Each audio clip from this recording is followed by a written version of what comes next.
Hey everyone, Emmanuel here. In this chapter, I wanted to talk to you guys about pain and specifically how to use your breath work to help you with pain. Now, what I love about this chapter is that the training for the majority of it, to be honest with you, is in our real life. Of course, it'll happen during training as well, but it pales into comparison the way we need it in real life. So let me explain a little bit. So when you're experiencing pain of any sort, and it can be mild pain, it can be extreme pain, and I'll give you many examples about how it's helped me in my life and then in training as well. So when you're experiencing pain, and if go back hundreds of years before there was a convenient hospital or before there was certain medication, you dealt with pain you just usually only with breathing. There's no other way unless you're going to get high or drunk. How are you going to deal with uncomfortable things like pain? The only way I've ever seen, and the only research I've ever seen, is with breathing. So let me give you an example. Years ago, there was a wonderful student of mine, and she was a doctor that trained here, and she was a doctor of comprehensive pain. So she really dealt with how people deal with pain in the Toronto area hospital. So that was kind of her thing that she really excelled in. And when I started showing her some of the breathing work, she was very interested, and she started telling me about all the different ways that cultures deal with pain, and the most universal would be breathing. If you don't have access to medication or painkillers or pills, then how do you deal with it, right? If you go a long time ago, women, when they gave childbirth before the epidural, there was Lamaze, right? Think about that. They think of, what more could we experience more than childbirth? That pain is quite incredible. And before the epidural, it was only breathing. So when you think of it like that, you start to realize that, wow, there's a lot to it. And I actually had the fortune of training with a student years ago. I remember we were just working together, and I had his finger bent back. We were doing something, and I had his finger about to break, and I bent it. I could feel the finger is about to break, yet the person's face remained pretty stone cold and calm. And I just stopped at one point. I said, "Does this hurt you?" And they looked at me and said, "It's excruciatingly painful." I just looked at the guy. I said, "When are you going to tell your face?" His face is just blank. He looks at me, he shook his head and started to smile. And he said, "Emmanuel," he goes, "where I grew up in Russia," he goes, there wasn't a lot of, places we could go. I had really bad teeth, and I had to get some teeth pulled out, and I really my parents couldn't afford the anesthesia. And this is way back in that time. And they literally did all the dental work without any anesthesia. So you could imagine how painful that was. And I asked them, because I just had to breathe, and I was like, wow, it shakes your head, guys. That's kind of real extreme version of it. We don't need that, but we still can benefit from it. So when you're faced with some pain, you have two ways of looking at it. You can either, your breathing either pulls the pain away from you, like you get rid of it. So it's like I said, I hurt my finger, and I'm like, I pull the hurt and I blow it away. So I kind of get rid of it with my breathing. I get rid of the pain, or at least some of the pain.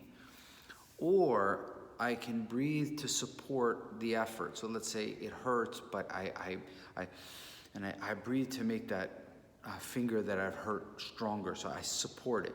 So it's either you get rid of the pain and discomfort, or you support your ability to endure this more, right? And you can see it sometimes in a push-up. If you hold it for a long time, it can be excruciatingly painful sometimes as things start to shake and your muscles are giving out. Either your breathing pulls away the pain of the long held push-up, or you breathe and you really make yourself feel strong and full and kind of support the push-up position so that you can stay there longer. So I want you to keep those two things in mind. Your breathing, it's not just breathing, it has to be breathing connected to that pain. You have to make sure that you either pull it away or support the effort to endure what you have to go through.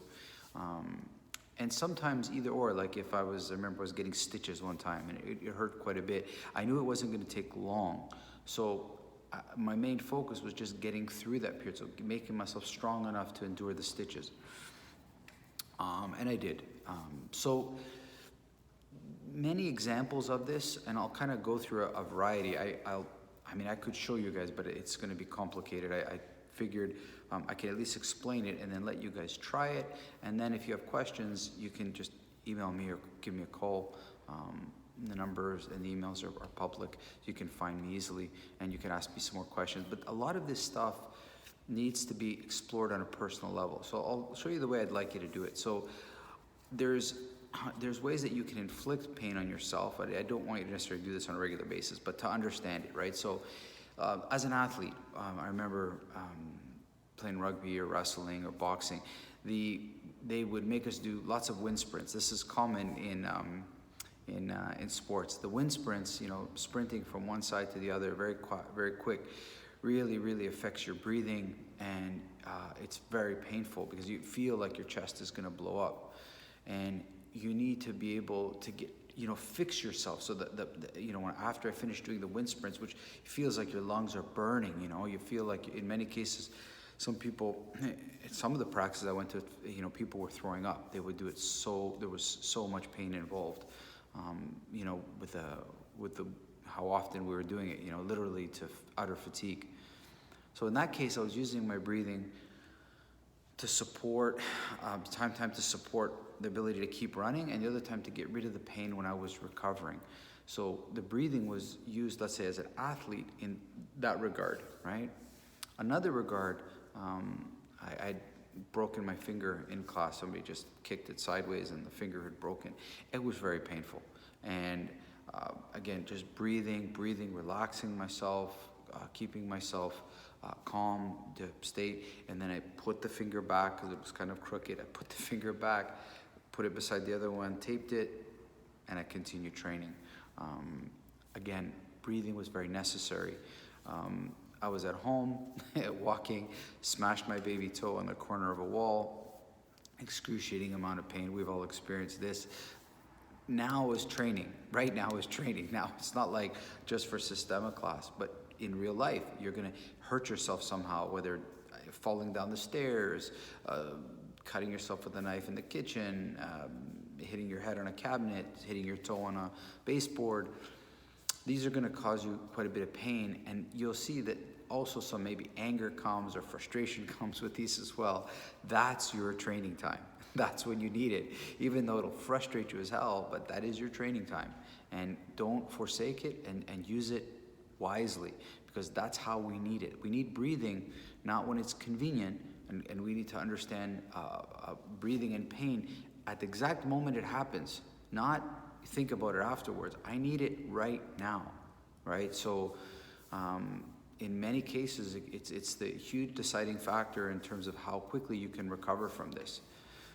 So a little quick story that happened to me. I was training at the Fight Club, and about very early into the class, about 20 minutes into class, I did a demonstration with a couple of students where they were kicking me on the ground, and I was avoiding, and one of the kicks came down at a funny angle, caught me kind of shallow on the wrist here, and it was quite hard, and I moved out of the way, but nonetheless, there was an impact on a weak part of the ulna. And unbeknownst to myself, I knew it hurt quite a bit, but I continued the demonstration, finished the demonstration, then continued to finish the entire class. I knew something wasn't right. I knew it was either possibly fractured, but I could still use the hand. It didn't feel great, but I could still kind of use it. And with my breathing, I kind of calmed myself down, and I finished the class after that. Went home, had my dinner, and then told my wife I'm going to be going to the hospital. And she's like, well, what do you mean? I said, well, I think I've hurt my arm. I don't know. And she just looked at me like, you think you hurt your arm, but you didn't tell me? I said, well, it hurts a lot, but I'm okay. So I could manage to finish teaching a class, go home, have dinner. Then I drove myself to the hospital, sat there for 3 hours to find out after an x-ray that it was called a nightstick fracture. The ulna was completely broken in half. It was gapped about at least a half a centimeter. So you could actually see the gap on the x-ray, and all that's on Facebook. I put that on Facebook. It was quite funny. They casted it. I didn't lose a beat, guys. I finished the class after I hurt my arm. I was over an hour. Next day with a cast, I showed up and I continued training and teaching classes, and everything went like normal. And was it painful? Of course it was. Did I use my breathing? 100%, right as I needed it. And that's what I want you guys to understand. Not only did I use my breathing to deal with the pain, but I used my breathing not to overreact, not to get upset or angry or mad at myself or mad at other people. These things happen when we train. Nobody's doing anything deliberate. They're just accidents that happen in life. And my breathing was there for me, and I want those things for you guys. And how do you do that? You do that with understanding and making a connection that any pain that you feel, headache, stomach ache, physical hitting the thing, any pain, exercise pain, cut pain, impact pain, anything that is painful, try to find your breathing and either support the effort or get rid of it. Okay, these are the fundamental parts of breath work as it relates to pain. Okay, now it'll help you in all aspects. So your training now just went from what's in the classroom to all of your life, because I guarantee you guys are going to hurt yourself at home somehow, or something's going to happen. You're going to just whack your head on a door or something like this. You'll see. That's the time that I want you to train, okay? Now, in Systema classes, you'll often see people getting punched, and there's obviously pain associated with that, and you'll also see the breathing, 100%. That's your time. You'll see the whip come out, bang. Again, lots of pain. And again, use the whip to kind of calm yourself down mentally and then physically. With a whip, it's very interesting in a punch because it's very direct. So if somebody whips me across the arm, you can even feel the imprint of the whip. You can actually feel the heat from that whip. And it's very evident when I'm breathing that I can actually pull the heat and blow it out. I can feel that. Believe me, it's not magic. You can try it yourself. With a deep punch, depending how deep it goes, it can hit the deep nerves in the middle of the body, which are so unknown to us. It's hard to understand, right? Whereas skin pain is a little bit more known to us. We've either been hit or we've been slapped, and we have a good understanding through the skin. But the deeper strikes, especially in like past the belly up into that vagus nerve area and stuff, really foreign area, and it's hard for us to materialize those as much. So there is definitely application. If you hit the ground hard and you bang your elbow, or you bang your head or your shoulder, your knee, again, pain will come, and that's your time to practice your breath work as it relates to pain. I would avoid doing this yourself, like whipping yourself or hitting yourself or throwing yourself onto. I would avoid this. It's gonna come for you guys. You don't have to try to manufacture this. Life is coming for you. You don't have to go to it, so to speak. It's coming. All these things are coming for you. We're all gonna get them, and they're all gonna happen naturally. And that's your time to explore with what and how you behave. If, let's say, you hurt yourself and there was some pain and you didn't use your breathing, you couldn't remember, you broke mentally, you got upset, you punched the wall, you're bitter at yourself, you carried resentment for days, this is no good. This is the work that you have to do. So please work with this concept of breath work and pain. It's hard to do demonstrations per se for you, but any pain, find a home that you can work with your breath work. And there's many guys on the internet now, not just Systema guys, all kinds of guys showing how powerful breath work is. They can, climb the Himalayas with nothing. They can go underwater with freezing cold water and stave off hypothermia, like incredible. So there are such thing as breath masters, and I kind of hope all of you look down that way, because that's what I've been doing a lot lately. Especially given the isolation that we're all facing for the next 3 months. It's a great time to work on pain as it relates to breath work and how we can make the most of the very thing that we do the most of in our life, which is breathing. We breathe, guys, the most. So we should be able to do everything we can with breathing. We should be able to fundamentally get, strong and healthy and remove pain and fix ourselves in all kinds of ways. So I encourage you to go down that way, and don't overlook the connection between pain and breath work, okay? okay? Hope this helps, and I'll talk to you soon again. Take care.